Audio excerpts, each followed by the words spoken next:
yourself submitted a comment on the Chapter 91 license filing. That was much So later. I do believe the public was aware of the process.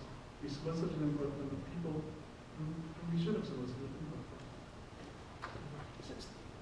But that doesn't have to do with the terminal. Well, so if I can trying to get respond, through this. the steamship failed to run any ads. I checked the papers. There was no public announcement of these meetings. In my view, the public process, was flawed. And, shouldn't be surprised about the responses 3 or 4 years later when there really was not the public outreach that one would have expected from an organization the size of the steamship authority. And is this about, Jonathan, is this about the... Well, it's partially about what Nat has said, it's partially about what Bob said. I know you want to talk about the site, but I think the process is a key, okay? It's a key of inclusion, and it's a key of the ability to be able to work together and really build community buy-in. So his questions and his skepticism about making the WHCA and the WHBA be your sole focal points of communication with the community, I think is a little nearsighted. And I think in terms of the process, we can go into this later if you want to, but the process of inclusion is very serious, especially in a design process. You need to be able to include the community and understand their feelings of impact. Because first and foremost, SMART, as you well know, is here because we're talking of big picture that affects a 50-year margin, okay? And that's very important in terms of long-term planning, which, as Bob has noted, these are reactive decisions. And reactive decisions, even if they take 5 years, may not conclusively come to the place where everybody is going to be at least somewhat satisfied. And I know that's a challenge, I got that. But, okay, so you want to talk about just the site. I know that I'm reflecting other people's questions when I ask regarding the temporary site, which seems to have worked fine. I would love to hear what kinds of problems you guys have had in terms of traffic, in terms of being overwhelmed. I'd like to know what that particular, and how functioning that placement is. And the reason that I ask that is that when Catherine sent out a list of images the other day, the first one was of the old building with a yellow line outlining where it was. From the position of where the people were all standing on that bridge, looking at the bucket truck, that building does not block any views. This building, right, and that's exactly what we're coming to. No, not this one, the original one. Right, the original one has an elevation of 5 feet. Yeah, I know that you're gonna have to change all that stuff, I got that. Okay. But even if we have to move this one up 10 feet, It'll block the view. well, it may block the view, but it'll block like the Clark estate, it won't block the whole. Well, nothing is going to block the whole view. And that is Liam's next section. So let's move on to that. Yeah, is this about the location? Yes. Okay. And some of your comments with regards to the location. I'll try to keep it brief. Mind holding it for a second? So I can flip my pen? Thank you. So on page 1 here, you say... It's not working. Yeah. It's for the, I'll yell loud. video. Yeah. Sorry, I'll try. Thank you. So out of the, you make a comment here on the bottom of the first page that out of 26 possible locations there, the determination was made, the input from the community association, the business association. And then you say the community approval and received the community's approval at a public meeting June 2014. How'd you come to that the committee approved at that meeting? Not by the articles, actually at the meeting. From You what were they there, said, you remember it? The community stood up and said, we like this. actually some did, yes. Many of the comments. We A had no few. negative comments at the meeting, none. There were Really? no negative comments? I don't remember any of the negative comments at the meeting. They were actually relieved that we were able to go back. We were relieved there wasn't a two-story parking garage. Okay, that's different than approval of what was being proposed then. I appreciate you going through all the iterations and the problems with all of them. I can sympathize with that. I had enough traffic engineering in school to be understanding of the safety issues, the ADA compliance issues. I understand that you already have a location there and we're going for this. But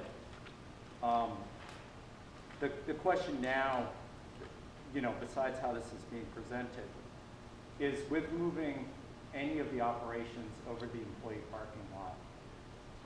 One, the whole structure over the employee parking lot. You said there's issues with grade, getting people to the terminal, actual loading ramps. I understand that.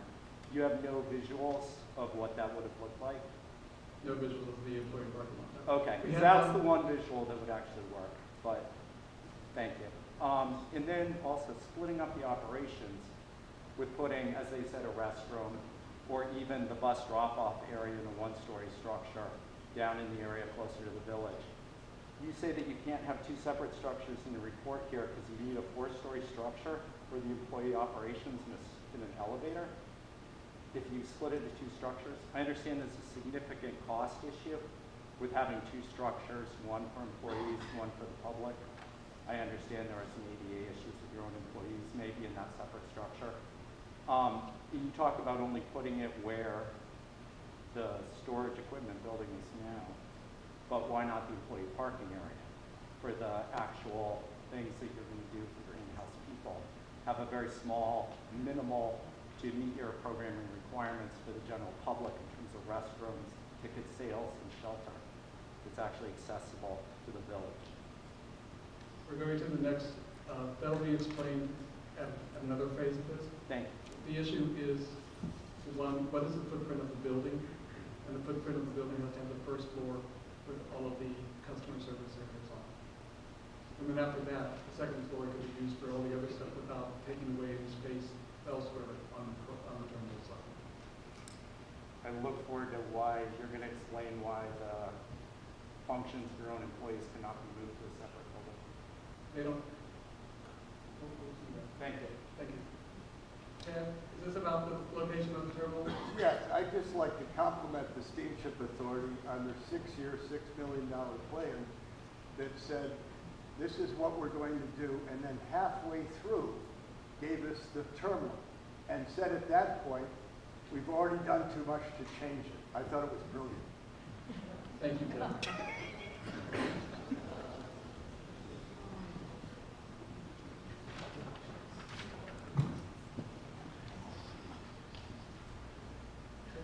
So after the October meeting, which I think many of you were there, the question was posed, if we go to a one-story building, can we keep below the water view and not interrupt that? So we conducted this exercise to demonstrate the impact of various roof heights and look at one-story versus two-story buildings. And I'll just remind you that, as Steve pointed out in the site plans, a one-story building would be bigger than a two-story building, obvious reasons, and footprint. So in this image here, this is taken from the Crane Street Bridge. The camera's set at eye level. And we took a bucket truck that we raised, and they were able to measure from the truck to the grade and establish exactly where that is in elevation.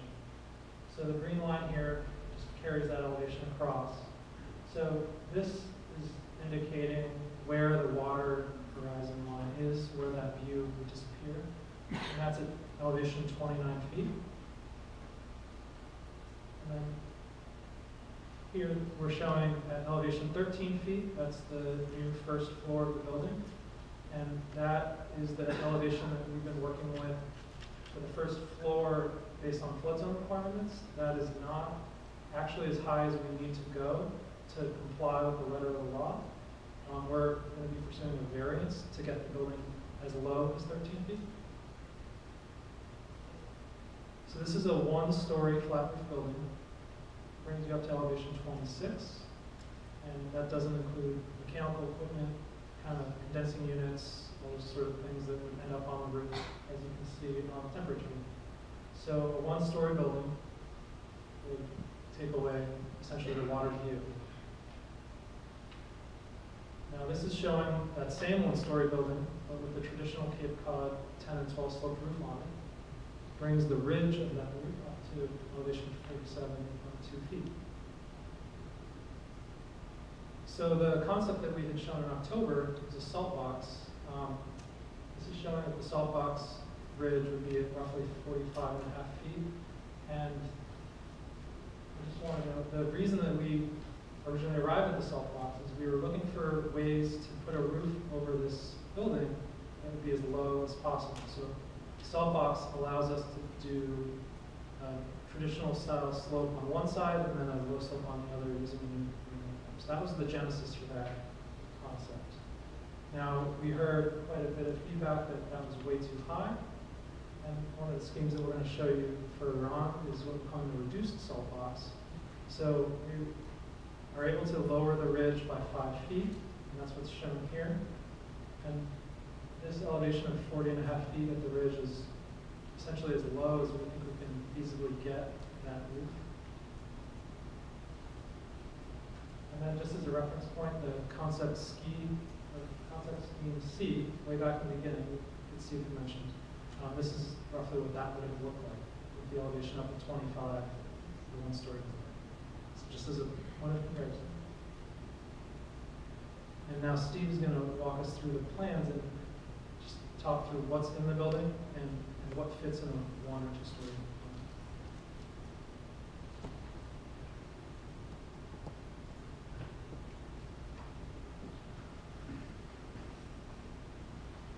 Many of the people wanted to make certain that we have moved all of the functions that can be moved from the terminal site to our administrative offices, and we have done that.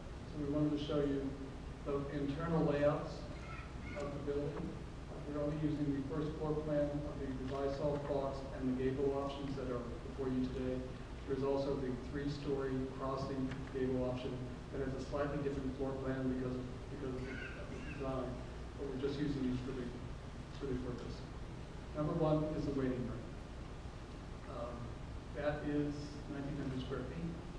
It may hold 300 people, it may hold 100 people, depending on what the code requirements say are its use at the time.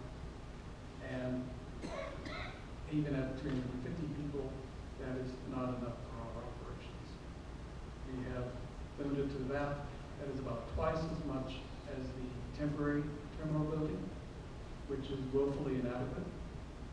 That before any of these issues came up, someone took a photograph of people waiting in line this summer. They're all facing in that direction to get into the terminal building in order to buy tickets. The waiting room of the temporary terminal building is about half the size of what we're proposing for the new building. And our terminal manager, when we asked him about the size, he had even wanted more. In fact, 2 years ago, we were trying to figure out whether we would put more roofing over the plaza to the north of the building. But that was contrary to what we had told the community back in 2014, that would be an open air plaza. So we withdrew that proposal internally. So we have the lobby. When you have a boat cancellation, when you have people waiting, you have people waiting for 2 boats, you have people getting off the boats, waiting for luggage, waiting for the Peter Pan buses, waiting for the Cape Cod Regional Transit buses, and for everything else. And you have bicyclists using the restroom, coming into the waiting room. And if it's raining, everyone's going to be there. That's not going to be enough, but we think it's going to be enough on the majority of the occasions. The other major part of the first floor plans are the restrooms. And again, we have the restrooms for everyone, not only for our passengers, but for the bicyclists and other visitors to the tour. We have the same number of fixtures in this terminal building as we have at the temporary terminal building. We have more than what was in the old Woods Hole building, but we all knew that those bathrooms were inadequate for the community. Customer service functions also are the ticket selling and cash handling. You need those on the first floor. And so that takes up that's about the same size. We put in the written comments how they compare with the Vineyard Haven terminal. I think we do 60% of our transactions at the Woods Hole terminal, and maybe 3 times as much as on the Vineyard Haven terminal, but yet those spaces are still about the same.